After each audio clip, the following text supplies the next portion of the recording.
तो आज के इस कोटेशन में श्री प्रभुपाद कहते हैं कि हमारा सर्वप्रथम जन्म जो होता है वो हमारे माता पिता के द्वारा जब हमको शरीर प्राप्त होता है उसको शुक्र जन्म कहा जाता है। परंतु जन्म लेते ही ऐसा कहा जाता है कि कलयुग में हर जीव जो है ये शूद्र के रूप में जन्म लेता है। कलौ शूद्र संभव, शूद्र के रूप में जीव जन्म लेता है।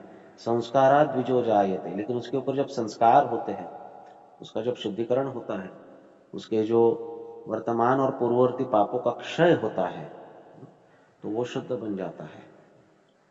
तो पापों का क्षय कौन करते हैं? पापों का क्षय जो है वो हमारे प्रामाणिक गुरुदेव जो है, जो हमें दीक्षा देते हैं।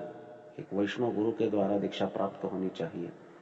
तो जब वैष्णव गुरु के द्वारा दीक्षा प्राप्त होती है तो वे हमारे सभी पापों को, अनर्थों को नष्ट कर देते हैं, वे अपने ऊपर ले लेते हैं। दीक्षा शब्द का अर्थ ही यही है, दीयते परमम ज्ञानम क्षीयन्ते चास्य कर्माणि, इसी को दीक्षा कहते हैं। तो जब दीक्षा प्राप्त होती है तो हमारे पापों का नाश होता है। अब जब पापों का नाश होता है, हमारी शुद्धि होती है, हमारा शोधन होता है, तो हमारा पुनर्जन्म होता है, एक नया जन्म हम प्राप्त करते हैं।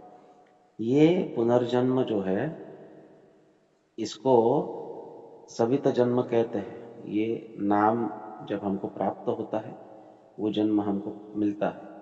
और आगे जाके जब हम सेकंड इनिशिएशन या ब्राह्मण इनिशिएशन प्राप्त करते हैं उसे याज्ञ का जन्म कहते हैं।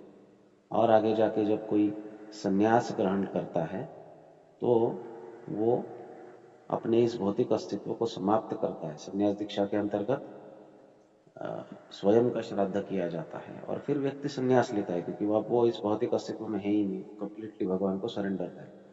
तो इस प्रकार से संस्कारों के द्वारा हमारी अलग अलग आवृत्ति जो है आगे आती जाती है।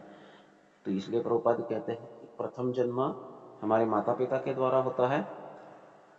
द्वितीय जन्म जो होता है जब हम एक बोनाफाइड स्पिरिचुअल मास्टर, एक प्रामाणिक दीक्षा गुरु जो है वो जब हमें प्राप्त होते तो दीक्षा गुरु हमें कृपा करके हमारे पापों को नष्ट करके हमें दूसरा जन्म देते हैं। ऐसे व्यक्ति को जिसका दूसरा जन्म हुआ है उसे द्विज भी कहा जाता है। द्विज यानी द्वितीय जन्म जिसको मिला है वो द्विज है।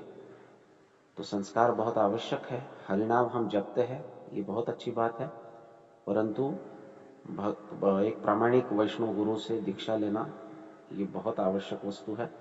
दीक्षा लेने पर हमारे पाप नष्ट होते हैं, हमारे अपराध का शोधन होता है गुरु के आज्ञा से, गुरु के इंस्ट्रक्शन से, उनकी वाणी से, और हम शुद्ध रूप से भजन करने के लिए अधिकृत बन जाते हैं। तो गुरु से दीक्षा लेना और दीक्षा से पहले शिक्षा ग्रहण करना, शिक्षा ग्रहण करके दीक्षा दी जाती है। इसका उनका यही एक खासियत है, एक महत्वपूर्ण एक डिफरेंशिएटिंग फैक्टर इसका उनका यह है कि यहाँ पर पहले शिक्षा दी जाती है, शिक्षा देने के पश्चात फिर दीक्षा दी जाती है। तो आवश्यक है कि हम शिक्षा दीक्षा प्राप्त करें।